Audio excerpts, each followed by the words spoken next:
Hi, first graders. Today we are talking about Thunder Underground.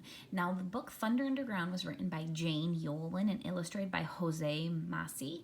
And Thunder Underground is actually a book that is filled with poems, different poetry, and so the vocab words that are for this week are actually not in this book. Instead, we just have 3 new vocab words, and they are all examples of a poetic device. Poetic device is just a fancy way of saying a special kind of poem. So I want to go over the 3 different vocab poetic devices that you're going to learn about this week. The first one is alliteration. So an alliteration are words that begin with the same letter or sound. So when you think of alliteration, I want you to think of like a tongue twister, for example.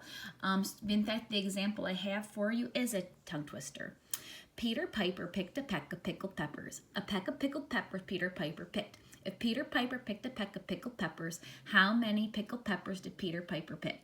So in most of these words, we start with the same sound, and that's an example of an alliteration. So once again, an alliteration are words that begin with the same letter or sound in poem.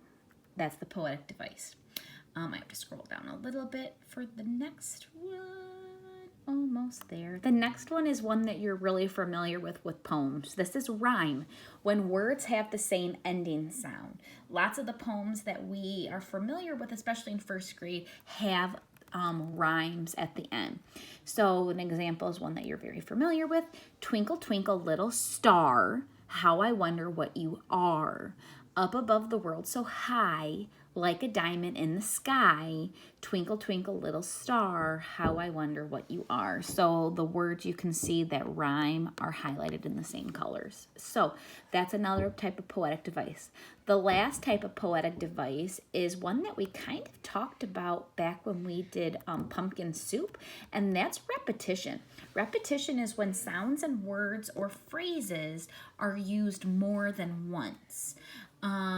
So when we repeat certain words over and over, and that is another type of poetic device. The example I'm going to show here is the wheels on the bus go round and round, round and round, round and round. The wheels on the bus go round and round all through the town. So round and round is the repetition that you see for this example of poetic device. So this week when we're talking about different poems, your vocab notebook is going to look something like this, and it's just going to ask you to write a sentence using repetition, to use alliteration, to use rhyme. So not your typical vocab notebook, but like I said, this week's all about poetry because of our story, Thunder Underground. I hope you enjoy it, first graders. Bye.